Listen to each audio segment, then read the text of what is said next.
Welcome to Spectrum's weekly recap, where we bring you the top stories across Adventism and beyond.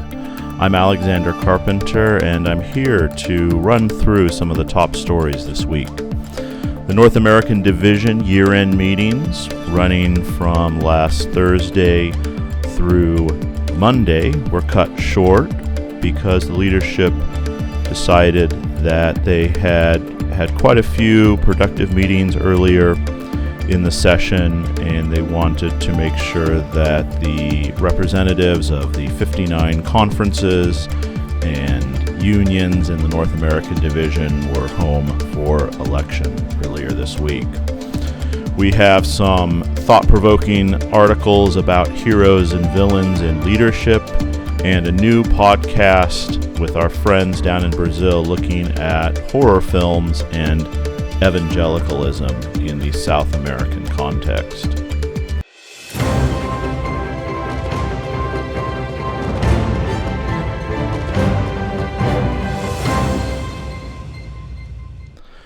In this recap, we're bringing you the top stories shaping Adventist conversations this week. Don't forget to subscribe for our weekly updates and also our Campus Connect newsletter, which is getting a new facelift. And we are in the middle of a fundraising season, so please click on the donate and support section of the website and help us get to the GC session to cover it for you. First, in our top news, the North American Division year-end meetings concluded on Monday evening, just in time for the presidential election in the U.S.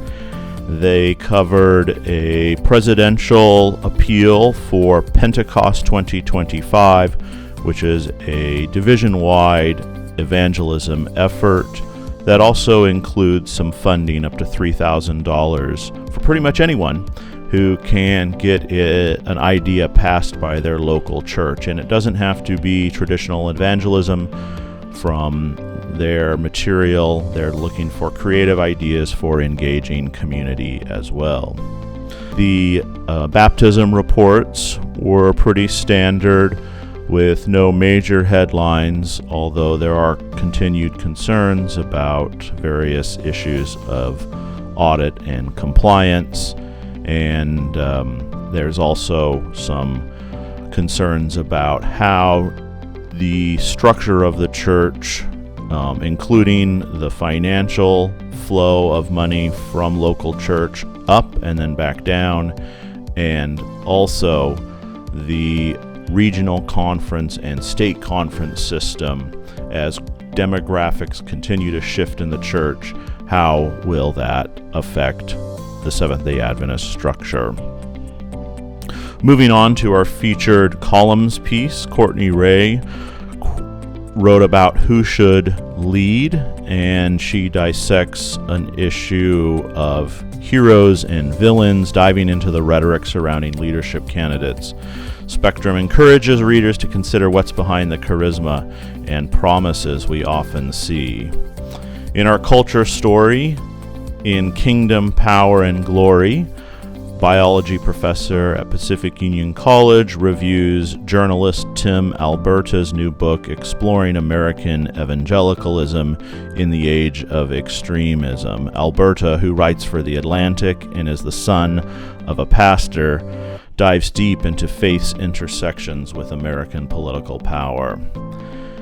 And in our current stories, news broke just a few hours ago about a Union Adventist University professor who was arrested after authorities intercepted a drug-filled package from Europe.